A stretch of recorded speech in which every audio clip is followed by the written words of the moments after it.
دوستو، آپ پر سلامتی ہو. آپ کے دامن میں امن اور سلامتی پیدا ہو.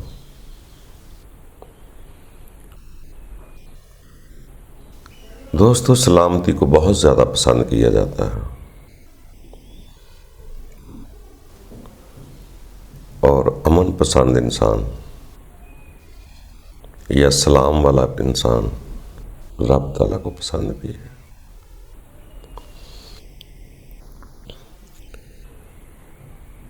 یہ جو ہم آج دور میں اتنی جلدی فیصلہ کر دیتے ہیں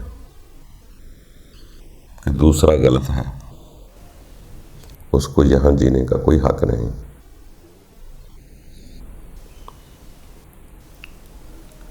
اور اس کا خاتمہ کر دیتے ہیں، اس کو برا سمجھ کر مار دیتے ہیں. اتنی جلد بازی نہیں کرنی چاہیے، بلکہ برے کو ٹھیک کرنا چاہیے. یہ انسان ہے، بڑا کمزور ہے، اس سے کبھی بھی خطا ہو سکتی ہے، اور یہ چھوٹی سی زندگی ہے، یہ بار بار دوبارہ تو ملنی کوئی نہیں. اگر خطا ہو جائے تو فوراً اپنے رب کی طرف رجوع کر لیا کریں. انسان ہے، خطا ہو جاتی ہے، یہ بشر بن کے آیا ہے، کسی بھی کے ٹائم غلطی ہو سکتی ہے. غلطیوں سے ڈٹنے کی بجائے غلطی پر شرمندہ ہو جانا چاہیے. جیسے ایک الہامی کتب میں واقعہ بڑا مشہور ہے. ایک دفعہ حضرت موسیٰ علیہ السلام ایک شہر میں داخل ہوئے. وہاں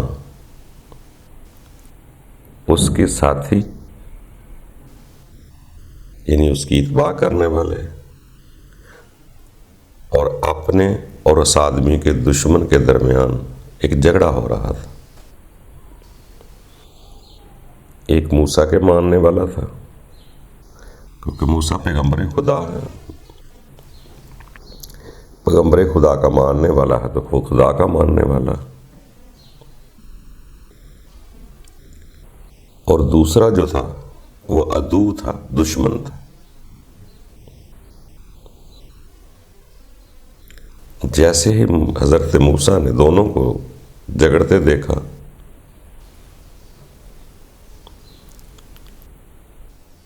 شاید یہ ارادہ تو نہ ہو موسیٰ کا کہ میں اس کو بالکل مار دوں گا. باہر کیا اس نے گونسا مارا اور وہ عدو جو ہے مر گیا. حضرت موسیٰ نے کہا کہ یہ تو عمل شیطانی ہوا. قرآن کے لفظ ہے، شیاطین کا لفظ بھی پیچھے لکھا ہوگا، عمل کا لفظ بھی لکھا ہوگا. سورہ قصص غالباً 14، 15، 16، 17 آیت میں سارا واقعہ لکھا ہوا. وہاں پر اللہ کا پیغمبر اپنے ساتھی کی ہمدردی میں اپنے اور اللہ کے دشمن کو گونسا مار کے مار دے تو حضرت موسیٰ کہہ رہے ہیں یہ شیطانی عمل ہے، یہ تو شیطان نے مجھے بہکا دیا.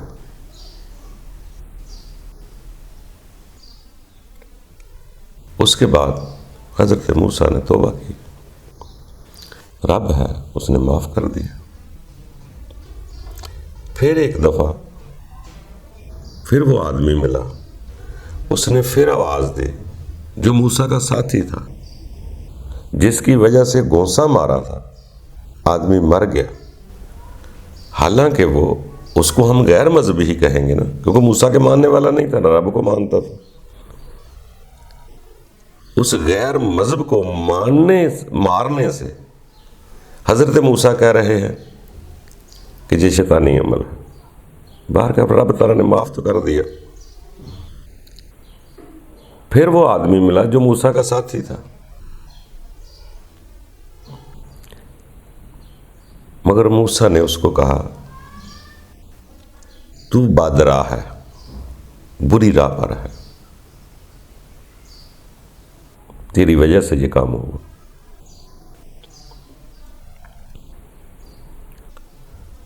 اور پھر اسی آدمی سے مکالمہ ہو رہا ہے۔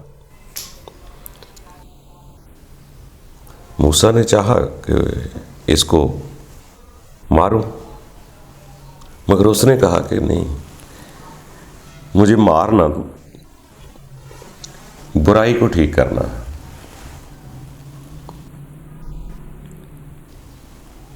میری برائی کو دور کرنا ہے یا میں گمراہ ہو جاؤں۔ تو مقصد کہنے کا دوستو، اتنی جلدی کسی کو مارنا نہیں چاہیے۔ وہ تو غیر مذہب آدمی ہے، اس کے مارنے پر بھی حضرت موسیٰ کہہ رہے ہیں کہ یہ شیطانی عمل ہو گیا۔ تو ہم کیا کر رہے ہیں؟ وہاں غیر کو مارنے سے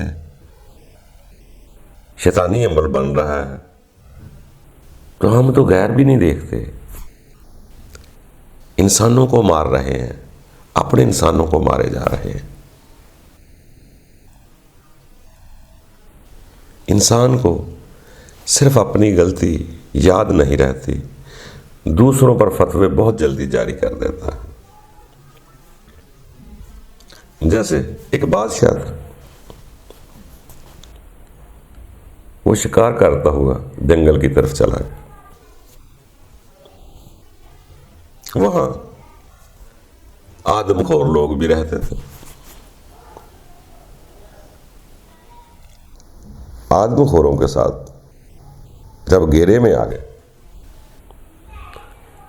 تو بادشاہ نے پوچھا آدم خوروں کو کہ تم کیا کر رہے ہو؟ کہتے ہم آپ کو کھانا چاہتے ہیں۔ انہوں نے کہا بیوقوف، پاگل، نادان، جاہل لوگ ہو، مجھے کھانا چاہ رہے ہیں، آپ میں انسانیت نہیں۔ انہوں نے کہا ہمیں بھوک لگی۔ ان کے انسانوں کو کھاتے ہیں، آدم خور انسانوں کو کھاتے ہیں۔ ان کے ہمیں انسان ملتا کہاں ہے؟ کبھی کبھار تو ملنا ہوتا ہے۔ آپ کون سے شوق سے آئے، آپ پھنس گئے ہیں تو ہمیں بھوک لگی ہے، تو ہم تو سنتے ہیں کہ مجبوری پر حرام بھی حلال ہے، تو ہمیں بھوک لگی ہے، ہمیں تو آپ کو کھانا ہے۔ ان کا تم بڑے جاہل ہو۔ آدم خور کہنے لگے کہ ہمیں تو آپ جاہل کہہ رہے ہیں، تو ہم تو آپ کو مار کر پھر بھی کھائیں گے، خون پئیں گے اور ہماری پیٹ پوجا ہوگی، مگر جو کچھ تم خون بہاتے ہو، نہ تم کھاتے ہو نہ تم پیتے ہو، تو بے جائی قتل کر دیتے ہو۔ کبھی اپنے بارے میں سوچا؟ ہم کھانے پر بھوک مٹائیں تو ہم جانور، تو جو آدمی نہ کھائے اس کو نہ پیے اس کو ویسے ہی قتل کر دے۔ آدم خوروں نے کہا جانور تم ہو، کوئی مقصد کوئی نہیں، کیا ہے بس قتل کرتے جاؤ۔ تو دوستو، ہم دوسروں کو تو الزام لگاتے ہیں، کبھی اپنے آپ کی طرف دیکھیں ہم کیا کر رہے ہیں؟ کیا یہی کام رہ گیا ہے؟ رب تعالیٰ کا فرمان ہے کہ میری راہ میں جد و جہد کرو، جہاد کرو، سٹرگل کرو، کوشش کرو۔ ہم تو جدوجہد کو بھی قتل کا نام ہی دیتے ہیں۔ دوستو، قتل کوئی بھی ہو، پرہیز کرو، کہیں نہ سمجھی ایسی نہ ہو جائے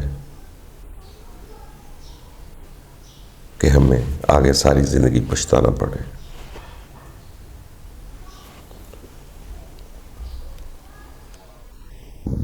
قتل جسمانی ہی بھی نہیں ہوتا، قتل نفسانی بھی ہوتا ہے، نفس کا قتل بھی ہوتا ہے۔ جسم کا قتل جہاں لکھا ہوتا ہے وہاں غور و فکر ضرور کرو۔ اپنے نفس کے ساتھ جو جہاد کرتے ہیں وہ نفس کو بھی ہم قتل ہی کرتے ہیں۔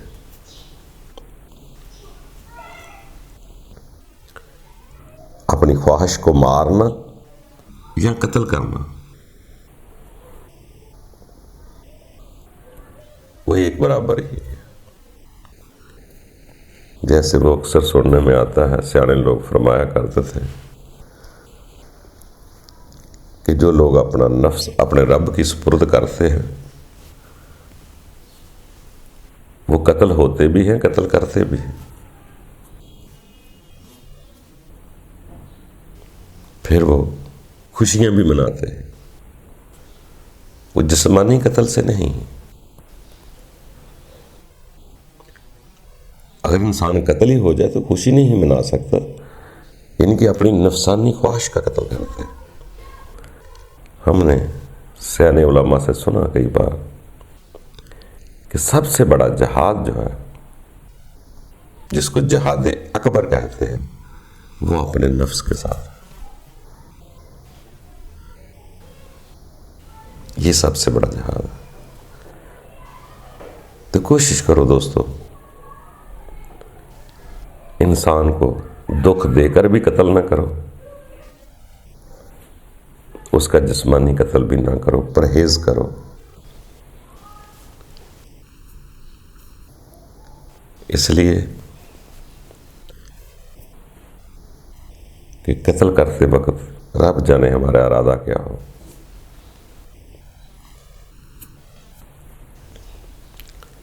جیسے قبیل نے قتل کیا، وہ بھی نبی کا بیٹا تھا، کیوں کیا؟ قرب نصیب نہیں ہوا۔ اگر قرب نصیب ہو جائے تو پھر انسان کبھی بھی ایسا نہیں کرتا۔ یہ صرف ہمارے دھوکے ہیں۔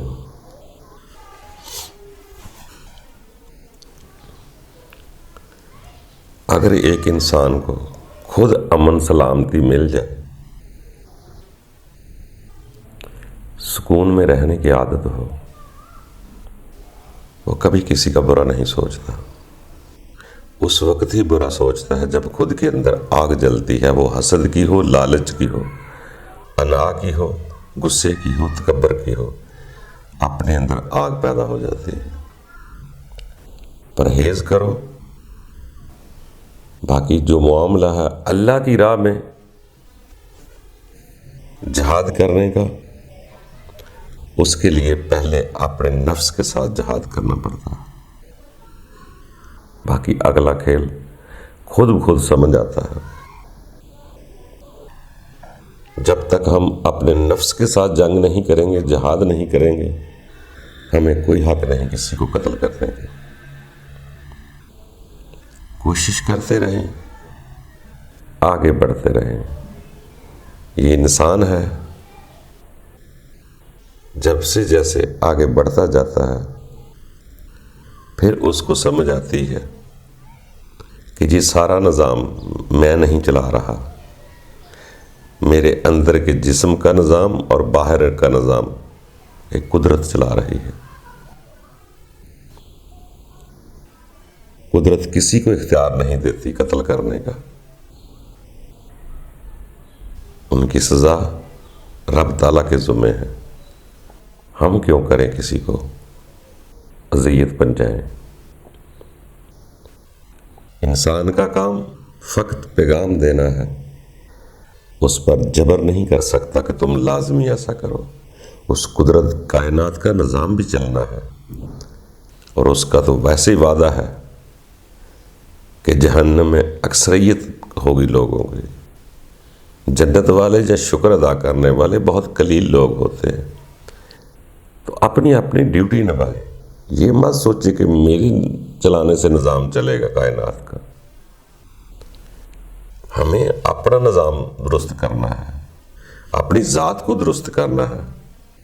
رب اپنے نظام کو خوب طریقے سے چلا رہا ہے، یہاں کوئی نہ رہے گا، نہ رب کا بندہ رہتا ہے نہ غیر رہتا ہے۔ اپنی فکر کرے، اپنے اندر سلامتی اور ایسا امن پیدا کریں۔ بظاہر جسم نہیں ہوتا، اندر سکون ہوتا ہے، تاکہ وہ امن آپ کا مرنے کے بعد بھی کسی امن کی جگہ چلا جائے۔ اگر ادھر سینے میں آگ ہے تو پھر آگے بھی آگ ہی میں جائے گا۔ آگ وہاں نہیں جل رہی، وہاں لکڑیاں نہیں ہوتی، لکڑیوں کے ٹال نہیں ہوتے، یہ جسم ہی ایندھن بننا ہے۔ یہاں سے ہی آگ ساتھ لے کر انسان جاتا ہے۔ باقی دوستو آگے بڑھتے رہو، ابھی تو اس کے بعد بہت نظارے ہیں۔